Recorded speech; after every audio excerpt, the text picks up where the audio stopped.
Good afternoon, everyone.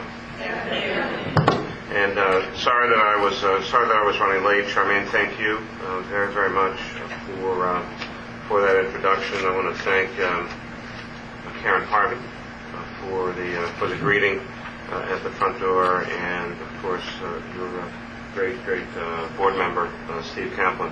To all of you, we've had a couple of these kinds of opportunities over the past couple of years.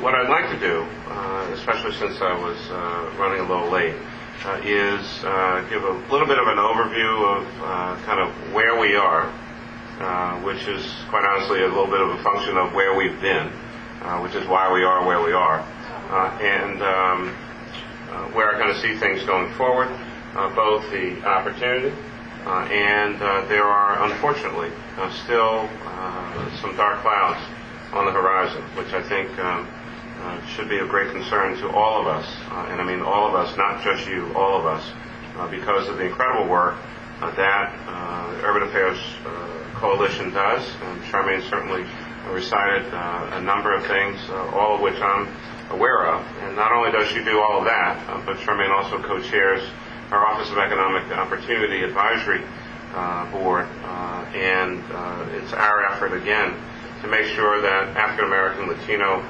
female, and disabled business owners are getting more and more opportunity with the City of Philadelphia, and I'll probably touch on that in a little bit.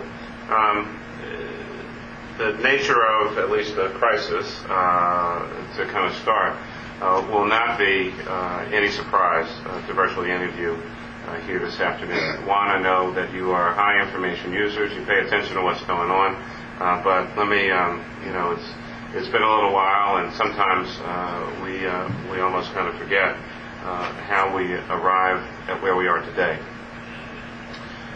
In the summer of 2008, going into the fall, we became quite aware that something was drastically wrong on revenue receipt side for the city government. We did not yet know what it was all about. The federal government had not yet declared that we were in actually a recession. That didn't happen until the fall of 2008, which they've now determined started in December of 2007. Had we known that, we might have made some slightly different decisions, even in the first budget that I put forward and that City Council passed. But, it's kind of the way it goes. We ended up having to solve a $2.4 billion five-year plan problem, and we did that with a variety of steps immediately. And I'm not saying anything about anyone else, but Philadelphia, unlike some other cities, really took on this challenge very rapidly. And there was a big reason for that, at least two. One, because I thought it was the right thing to do. Two, when you have a financial oversight entity like PICA that requires, our charter requires our annual budgets to be balanced. We can't run deficits. PICA requires five-year plans, and so we have to project out 5 years what our budgets will look like. And every year the five-year plan also has to be balanced as well. Some other cities and municipalities can do one-time things. You can kind of kick the can down the road. That doesn't happen with the City of Philadelphia. Any dollar that we want to spend, we have to multiply by 5, because we have to show through the budget how we're going to spend that dollar or pay for that service. Any dollar that we cut, we also generally show that through the process as well. So you ask me to spend $1, that means $5 for me. And so people come and say, well, our program only needs $1 million. It's great. That really means you want $5 million from me. That's a different conversation and a different story. Now, we did a number of things. Again, not to cause you to kind of have flashbacks to those painful days, but it is worth talking about, which then leads us to where we are today. We eliminated some services in the city government. We cut back on some others. We stopped our wage and business tax reduction program that had been going on since 1995. We raised virtually every fee and fine that we could get our hands on, and increased 2 taxes temporarily, sales tax and real estate taxes. We did lay off a few folks, but most of our reduction in workforce actually came from attrition. We have 1,600 fewer people today than we did a year ago.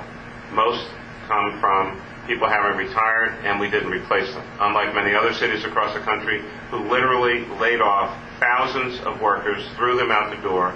Of course, they ended up on unemployment, further contributing to an already difficult situation. Last year, our unemployment rate was 11.9% here in the city of Philadelphia, basically 12. It has since ratcheted down to 11.2 to now 10.4. So things are at least moving in the right direction. Clearly not fast enough, and still much too high.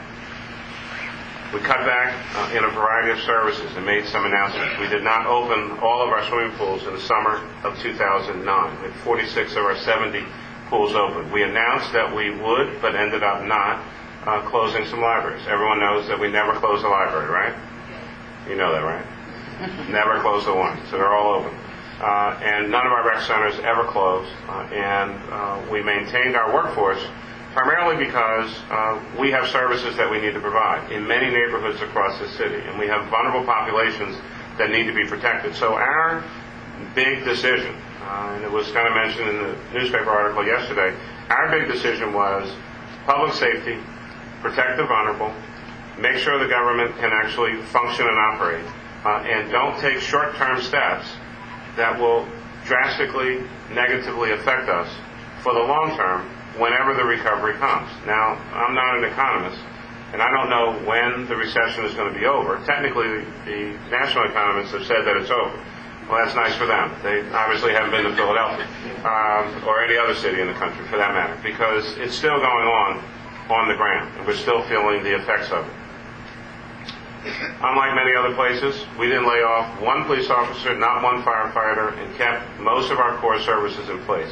In the worst winter in recorded history, 78 inches of snow last year, our folks were able to do their job. Not only pick up trash and recycling in the morning, but plow snow at night, overnight, and make sure that city streets were clear.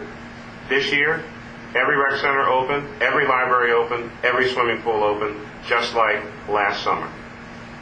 That's this city.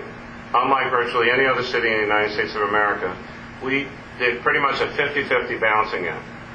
About 50% from enhanced revenues and about 50% from cuts. But we were not going to cut out the heart and soul of the city in an effort to just slash and burn and do across-the-board cuts. So, I mean, in a somewhat unique way, we did figure out how to pretty much upset everybody in the city of Philadelphia. That takes tremendous skill and strategy to do that. But when I talked about this back in November of 2008, I said that day that this was a shared sacrifice. Everyone was going to have to put something on the table. Cut my salary, took furlough days. Suzanne B. Miller's here with me, our director of policy, same thing. All the top people in the government cut their salaries, took furloughs, money out of our pocket. You have to provide leadership from the top. I will not ask people to sacrifice if we're not doing it first. That's just my policy. That's just the way we operate. What's been the end result of all this? After all the smoke clears, after all the pain and suffering, after all the howling and screaming and folks jumping up and down, and I get it, and it's very painful out there for some of the things that we had to do. In the fall of last year, after 2 straight years of continual drops in our revenues, the tax revenues of the city of Philadelphia, our tax receipts have now stabilized. They're coming in where we estimated them, and we're staying on top of our expenses. I'm not anticipating when we introduce the budget on March 3rd asking for any new taxes or tax increases. We're actually looking at a couple areas where we might be able to invest for the first time in a couple years. And so basically the strategy worked. It took a long time for us to get there, and it was a little noisy and a little bumpy on the road, but that's basically what's happened. Having said all that, let me talk about a little bit of storm clouds and a little bit of the future. While all